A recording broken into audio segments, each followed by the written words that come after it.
दोस्तों बचपन से ही जैसे बॉलीवुड मूवीज में ना अक्सर हिंदी मूवीज में ऐसा दिखाया जाता है कि बंदे को ना जैसे थोड़ा सा जमाल गोटा खिला दिया, उसके खाने में पानी में मिला दिया और उसको कहीं काम पे से जाना था, उसको रोकने के लिए, वहां जाने के रोकने के लिए ना उसको ऐसा जमाल गोटा की डोज दी, उसको लूज मोशंस लग गए और लूज मोशंस भी ना जैसे बार बार उसको डायरिया, वाटर स्टूल्स आते हैं, वो रश करता है वॉशरूम में, बिल्कुल जान सी निकल जाती है शरीर से।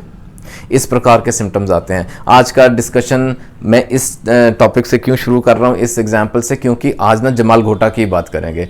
कॉमन लैंग्वेज में हिंदी में जमाल घोटा बोलते हैं। The name of the remedy is croton tiglium, crot tig. आज की डिस्कशन क्रॉट टिग पे ऊपर करेंगे, बहुत ही इंपॉर्टेंट और इंटरेस्टिंग होने वाली है। इंपॉर्टेंट क्यों? क्योंकि क्रॉटन टिग्लियम जो है ड्रग, ये रेमेडी जो है ना क्रॉट टिग, ये इसका यूजेज मैं बताऊंगा आपको। ये ना एक बहुत ही बेहतरीन, एक बहुत ही उम्दा एग्जाम्पल शो करती है that depicts the basic principle of homoeopathy, like cures like, किस प्रकार से ये डायरिया कॉज करती है और डायरिया को रोकती भी है। और डिस्कशन इंटरेस्टिंग भी होने वाली है क्योंकि ना इसी बॉलीवुड मूवी की एग्जाम्पल्स से हम अंडरस्टैंड करेंगे द रेमेडी।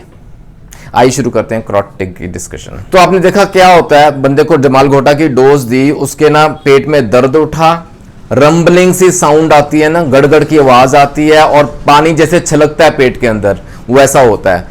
उसके बाद क्या होगा, वो पेशेंट, वो बंदा, he has to rush to the washroom, उसको भाग के जाना पड़ता है स्टूल पास करने के लिए। और जब स्टूल पास करता है, खैर वॉशरूम के अंदर जो होता है वो मूवी में दे डोंट शो इट, लेकिन मैं आपको बताता हूं, उसको ना प्रेशर से स्टूल रिलीज होगा, द स्टूल इज इजेक्टेड या इवैक्यूएटेड विद फोर्स।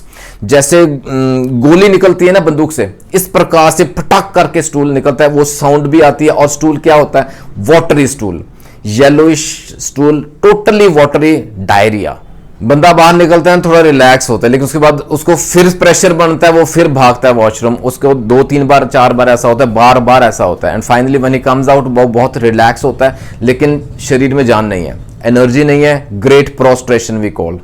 ये ना सीक्वेंस ऑफ इवेंट्स ध्यान से समझिएगा क्योंकि क्रॉट टिग इसी प्रकार से एक्ट करती है। प्लांट किंगडम की रेमेडी है क्रॉटन टिग्लियम, ये एक पौधे से तैयार की गई है। उसके जो सीड्स है ना, जो बीज है ना, उसका जो ऑयल तैयार करते हैं, वहां से इसका टिंक्चर प्रोक्योर किया गया, वो टिंक्चर बनाया गया और उसके बाद उसके पोटेंटाइज करके आगे डिल्यूशन फॉर्म्स में तैयार किया गया। जब टिंक्चर जो है ना, mother tincture, that helps to cure constipation, जो सख्त कब्ज रहती है ना, उसको क्योर करने में मदद करती है।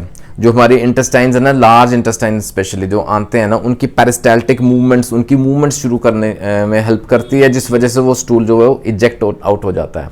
जो वो कब्ज थी ना, वो टूटती है, कब्ज खत्म होती है और नॉर्मल स्टूल पास होता है बंदे में। A very effective remedy to cure constipation, और वो भी मदर टिंक्चर फॉर्म में, क्यू फॉर्म में, क्रॉट टिग क्यू। तो जैसे होम्योपैथी का प्रिंसिपल रहता है ना, इसको जैसे टिंक्चर फॉर्म को आगे पोटेंटाइज करेंगे ड्रग को और डिल्यूशन फॉर्म में लेके जाएंगे 30 CH 200 CH 1 ml and so on so fourth.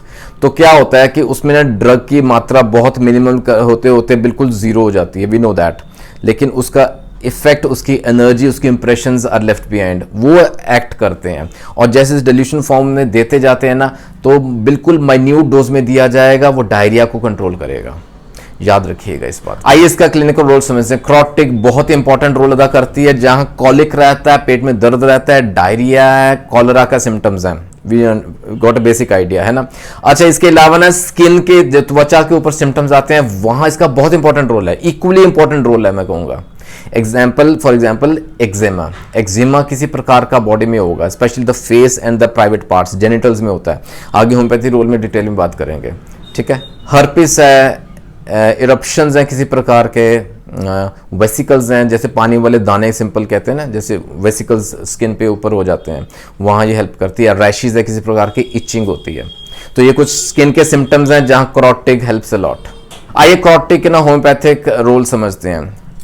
प्रमुख वही रहेगा, will concentrate on target on diarrhoea, of course diarrhoea है, कॉलिक है, कॉलरा है, पेट के सिम्टम्स हैं और उसके साथ जुड़ते स्किन के सिम्टम्स हैं। यहाँ एक बात और नोट कीजिएगा, अगर स्किन के सिम्टम्स हैं, दिक्कतें हैं, एक्जिमा फॉर एग्जांपल, तो उसके साथ ऑल्टरनेटिंग रहते हैं, वो है पेट के symptoms. The gastric symptoms are very pronounced. और अगर एक ही बंदे में, एक ही पेशेंट को ये ऑल्टरनेटिंग, कभी पेट के सिम्टम्स उभरते हैं, गैस्ट्रिक सिम्टम्स होते हैं, डायरिया हो जाता है, कभी स्किन के सिम्टम्स आते हैं, ये इरप्शंस हैं, वेसिकल्स होते हैं, ऑल्टरनेटिंग होते हैं ना एक ही पेशेंट के अंदर, तो वहाँ crot tig will be the drug of choice. Crot tig दोस्तों एक्ट कैसे करते हैं? इट अफेक्ट्स, मैंने बताया आपको शॉर्ट में, it affects the mucous membranes of intestines. हमारी आंतों के अंदर की लाइनिंग है ना, म्यूकस मेम्ब्रेन्स है जो म्यूकस प्रोड्यूस करती हैं, वहां ये असर करती है, वहां ये इफेक्ट करती है। स्टूल पास करने से पहले कॉलिक होगा, भयंकर किस्म का दर्द होगा, जैसे मैंने बताया आपको, रंबलिंग साउंड होती है, पेन होता है, कॉलिक होता है, और स्टूल झट से आता है बाहर, और उसके बाद रिलीफ मिलता है। वाटरी स्टूल, बिल्कुल येलो कलर में वाटर जैसा, पानी जैसा डायरिया होता है। और जैसे वो मूवी के सीन में रहते हैं ना, उसको फिर अर्ज होती है, कॉन्स्टेंटली अर्जिंग होती है उसको, फिर वो भागता है। ये देखने में आते हैं ये सिम्टम्स, सेम वैसे सिम्टम्स आते हैं क्रॉटिक के साथ। ऑलराइट, अच्छा, कांस्टेंट अर्जिंग होती है, डायरिया भी होता है, और ये डायरिया ना और बिगड़ जाता है कुछ खाने से, कुछ भी पीने से, या थोड़ा सा मूवमेंट करने से भी ये और बिगड़ जाएगा। और दोस्तों स्टूल की भी ना कैरेक्टरिस्टिक एक इवैक्यूएशन है, जिस प्रकार से स्टूल बाहर निकलता है ना बॉडी से, मल त्यागता है बंदा, ये एक कैरेक्टरिस्टिक फीचर है क्रॉटिक के लिए, जो सडन है, गशिंग है, एकदम से जैसे शॉट से निकल जाता है बाहर, जैसे मैंने बताया बंदूक से गोली निकलती है इस प्रकार से, the shot of a gun ऐसे निकलता है, और ग्रेट अर्जिंग होती है उसको। स्टूल जो है ना, याद रखें, वो येलोइश कलर में होता है या येलोइश ग्रीन कलर में होता है, थोड़ा सा हल्का सा हरा या पीलेपन में रहेगा। और स्टूल पास करने के बाद जैसे मूवीज में अक्सर दिखाते हैं, वो सच होता है, there is great prostration, energy नहीं है शरीर में, जान बिल्कुल नहीं है, जो कार्य करने वो जाना वाले था ना, वो उसको पोस्टपोन करना पड़ता है। ये तो थे इसके गैस्ट्रिक सिम्टम्स। डायरिया कॉन्स्टिपेशन में क्या रोल है, कैसे देना चाहिए? अच्छा, इसका नाम आइए थोड़े और सिम्टम्स समझते हैं। इसका कॉन्स्टिट्यूशन किस प्रकार का रहता है वो थोड़ा समझें। किस प्रकार का पेशेंट होगा जो कि क्रॉटिक का पेशेंट कहलाएगा? सॉरिक होगा, एलर्जिक कॉन्स्टिट्यूशन रहेगी, क्योंकि मैंने बताया आपको त्वचा के सिम्टम्स बहुत महत्वपूर्ण है। उसको एलर्जी हो गई किसी वजह से, या एक्जिमा या स्किन के कंडीशन, सौरा जो है ना, सॉरिक कॉन्स्टिट्यूशन बहुत स्ट्रांगली डिपिक्टेड है इस केस में। इसके ना आंखों के सिम्टम्स भी थोड़े पेक्यूलियर से हैं, हालांकि बहुत कम देखने में आते हैं, लेकिन अगर ये सिम्टम्स हैं तो just a couple of doses से आराम आ जाएगा। जो हमारे आंख का कॉर्निया का हिस्सा है ना, उसके ऊपर इरप्शंस दिखते हैं, ये जो इरप्शंस है ना, वेसिकल्स रेड कलर के जैसे, वो दिखते हैं उसमें। आईज जो है ना, हमारी आंखें जैसे खींची जा रही हैं पीछे को, इस प्रकार के सिम्टम्स रहते हैं। आंखों के ना इर्द गिर्द आसपास इरप्शंस हो सकते हैं, ये भी एक सिम्टम रहता है, और जिस वजह से ना टेंसिव पेन रहता है, specially in the right I orbit, दर्द का सिम्टम लक्षण देखने में आता है। दोस्तों महिलाओं में ना इचिंग का सिम्टम रहता है, प्राइवेट पार्ट्स में, जेनिटल्स में इचिंग होती है, खुजली होती है, हल्का सा सहलाने से या खुजली करने से उसको रिलीफ मिलता है, आराम मिलता है। पुरुषों में ना स्क्रोटम पे देखा गया ये इचिंग के सिम्टम्स है, और साथ में एक्जिमा देखा गया, eczema on the testicles, scrotum पे बाहर त्वचा के एरिया में एक्जिमा देखा गया विद वेसिकुलर इरप्शंस, वही सेम सिम्टम्स त्वचा के पुरुषों में on the private parts, genitals में ऐसा देखने में आता है। स्किन में ना, स्किन के सिम्टम्स में पस्टुलर इरप्शंस रहते हैं, और जो वेसिकल्स है ना वो ऊजिंग होती हैं, पस जैसे ना कुछ लिक्विड सा ऊज आउट होता रहता है, और ये देखने में आता है फेस पे और जेनिटल्स पे।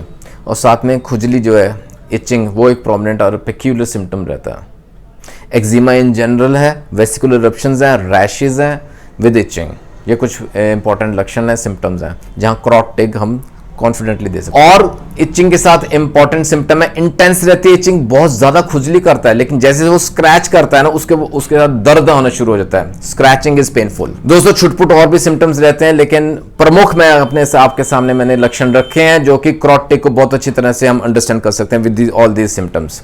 ठीक है, again skin and the diarrhoea symptoms very prominent, very important. आइए दोस्तों डोजेज एंड पोटेंसी समझें। क्रोटोन टिग्लियम, क्रॉटिक अपने पास रखें 30 CH 200 CH depending on the symptoms, लेकिन ideally 30 CH is best to use. अगर डायरिया के सिम्टम्स आते हैं ना, जैसे मैंने बताया जमाल घोटा खाने के बाद जो दिक्कतें बढ़ती हैं, मूवीज में हमने देखा, वो सिम्टम्स अगर कुदरती या किसी इन्फेक्शन की वजह से आ रहे हैं, डायरिया इस प्रकार का हो रहा है, summer diarrhoea, colic, rambling sounds, all दो सिम्टम्स, तो 30 CH से शुरू करें।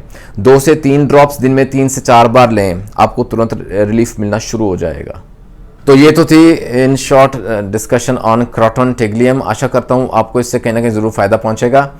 और जुड़े रहें गुरु नानक केयर्स के साथ। For more such informational videos अपने सुझाव दीजिएगा, कमेंट सेक्शन में डालिएगा कोई request for any new video. जल्दी मिलेंगे अगले वीडियो में, अपना ख्याल रखें। Take care, God bless.